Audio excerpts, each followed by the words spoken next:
Hello hi friends, ఎలా ఉన్నారండి? అందరూ బాగున్నారు కదా? ఈరోజు వీడియోలో చుక్క నీరు వాడకుండా గ్యాస్ స్టవ్ని ఎలా క్లీన్ చేసుకోవాలో చూసేద్దాం.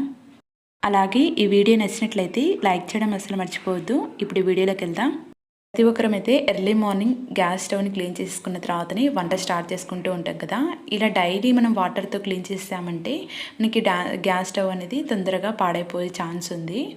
నేను చెప్పే టిప్తో మీరు క్లీన్ చేశారంటే చాలా ఈజీగా క్లీన్ చేసేసుకోవచ్చు అండి, మనకి తక్కువ టైంలోని. ముందుగా మనం ఒక పొడి క్లాత్ని తీసేసుకొని స్టవ్ని ఈ విధంగా క్లీన్ చేసేసుకోవాలి.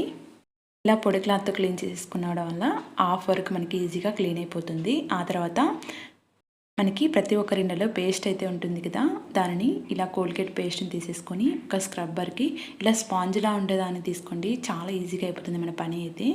పేస్ట్తో మనం ఎక్కడెక్కడ మరకలు అయితే ఉన్నాయో దాంతో ఇలా కొంచెం ప్రెస్ చేసి అన్నారంటే మనకి ఈజీగా క్లీన్ అయిపోతాయి. ఇక్కడ నేను వీడియో తీస్తూ క్లీన్ చేయడం వల్ల కొంచెం లేట్గా అవుతుంది, కానీ మీరు డైరెక్ట్గా కొంచెం పేస్ట్ తీసేసుకొని క్లీన్ చేసుకున్నారంటే మన స్టవ్ కూడా చాలా పర్ఫెక్ట్గా క్లీన్ అయిపోతుందండి. చూశారు కదా, కర్రీస్ మరకలు, రైస్ మరకలు అనేది ఈజీగా క్లీన్ అయిపోతాయి. అలాగే ఇటు సైడ్ కూడా మొత్తం తింది కొంచెం ప్రెస్ చేసినట్టుగా అన్నామంటే ఈజీగా క్లీన్ అయిపోతుంది. మనం ప్రతిసారి వాటర్ వేసేసి క్లీన్ చేసామంటే తుప్పు పట్టే ఛాన్స్ కూడా ఉంటుందండి. ఈ స్క్రబ్బర్తో స్టవ్ కింద అలాగే సైడ్స్ కూడా ఈ విధంగా పేస్ట్ని అప్లై చేస్తూ మనం క్లీన్ చేసేసుకోవాలి. మొత్తం అప్లై చేసుకున్న తర్వాత ఒక పొడి క్లాత్ని తీసేసుకొని దీనిపైన ఈ విధంగా అన్నామంటే చూసారు కదా ఎంత పర్ఫెక్ట్గా క్లీన్ అయిపోతుందో, ఎటువంటి చుక్క వాటర్ని కూడా యూజ్ చేయకుండా. ఇలా ఎర్లీ మార్నింగ్ మనకి టెన్షన్ లేకుండా ఎక్కువ వాటర్ తీసేసుకొని సర్ఫ్ తీసేసుకొని క్లీన్ చేయని కూడా అసలు అవసరం లేదు. కొంచెం పేస్ట్ తీసేసుకొని ఇలా అప్లై చేసి పొడి క్లాత్తో చేసామంటే మన గ్యాస్ స్టవ్ అనేది తల మిడిచిపోతుంది. చూసారు కదా ఎంత పర్ఫెక్ట్గా క్లీన్ అయిపోయిందో, ఎటువంటి వాటర్ని యూజ్ చేయకుండా.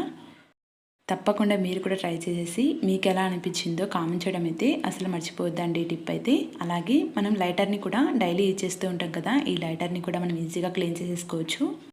మనం లైటర్ని కూడా డైలీ యూజ్ చేస్తూ ఉంటాం కదా, దీనిని వీక్లీ 1 టైం ఇలా పేస్ట్తో క్లీన్ చేసుకున్నామంటే మనకి చూడడానికి చాలా నీట్గా ఉంటుంది. దానిపైన ఉన్న ఆయిల్ మరకలు అనేది ఈజీగా క్లీన్ అయిపోతాయి. పేస్ట్ మొత్తం అప్లై చేసుకున్న తర్వాత దీనిని కూడా ఒక పొడి క్లాత్ని తీసుకొని తుడుచుకున్నామంటే చాలా సింపుల్గా క్లీన్ చేసేసుకోవచ్చు. క్లీన్ చేసిన తర్వాత మీకు చూపిస్తాను, చూసేయండి ఎంత పర్ఫెక్ట్గా క్లీన్ అయిపోతుందో. చూసారు కదా, మీకు ఫస్ట్ ఉన్న లైటర్ని ఇప్పుడు చూసేయండి ఎంత పర్ఫెక్ట్గా క్లీన్ అయిపోయిందో, వాటర్ని అస్సలు యూజ్ చేయకుండా. కానీ అలాగే ఇలా పేస్ట్తో క్లీన్ చేయడం వల్ల కానీ షైనింగ్ కూడా చాలా బాగా వస్తుందండి. చూసారు కదా.